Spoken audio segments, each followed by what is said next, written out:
பிஸ்மில்லாஹிர் ரஹ்மானிர் ரஹீம். நீர் பற்றிய சட்டங்கள். எந்த நீரால் உழு மற்றும் குளிப்பு கூடும் அப்படின்றத சொல்கிறாங்க. மழை நீர், மழை தண்ணி நம்ம பெய்யும் போது அதில் ஒளி செய்யலாம், அதை பிடிச்சி வச்சு. கடல் நீர், ஆற்று நீர், ஊற்று நீர், கிணறு மற்றும் குளத்து நீர், ஐஸ் மற்றும் பனியிலிருந்து உருகி வந்த நீர், சுத்தமான ஏதாவது திடப்பொருள் விழுந்த நீர், அதனால் நீர் கட்டியாக மாறவில்லை, நீரின் நிறம் மாறினால் பரவாயில்லை. உதாரணமாக நீரில் மணல், கல், இலை, குச்சி, சோப்பு முதலானவை விழுந்து விடுதல்.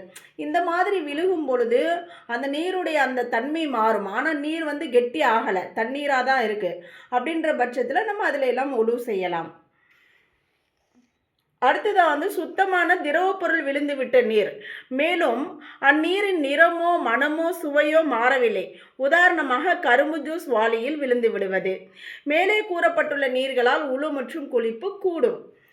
எந்த நீரால் உழு மற்றும் குளிப்பு கூடாதுன்னு சொல்கிறாங்க.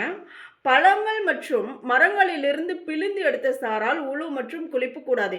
இப்போ ஏதாவது ஒரு மரம் இருக்குது, அதில் பிழிந்தால் சாறு வருது, அதில் உழு செய்யலாமான்னா கூடாது. நிறைய பல வகைகள் இருக்குது. எந்த பழங்களில் உள்ள சாறுகளிலிருந்தும் நாம் உழு செய்யக்கூடாது.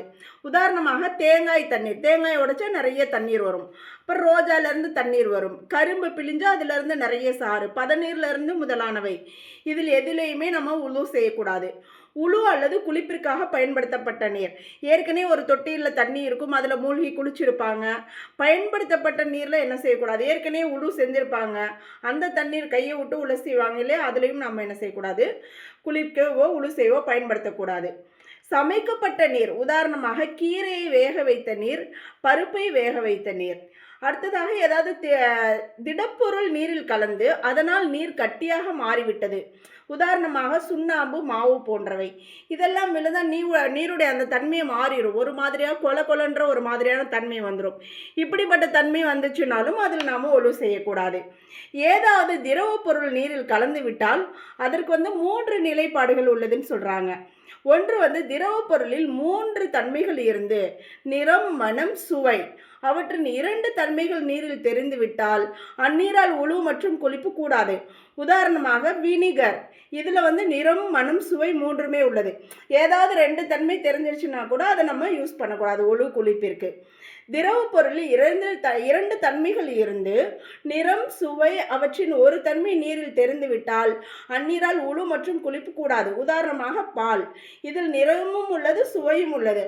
அப்போ அந்த நிறமோ அந்த சுவையோ தெரிஞ்சிருச்சுனாலும் நாம் அதில் உழுவோ குளிப்போ கூடாது. எந்த தன்மையும் இல்லாத திரவ பொருள் சுத்தமான நீரில் கலந்து அது மிகைத்து விட்டால் அந்த நீரால் உழு மற்றும் குளிப்பு கூடாது. அப்படி மிகைக்காவிட்டால் உழு மற்றும் குளிப்பு கூடும்.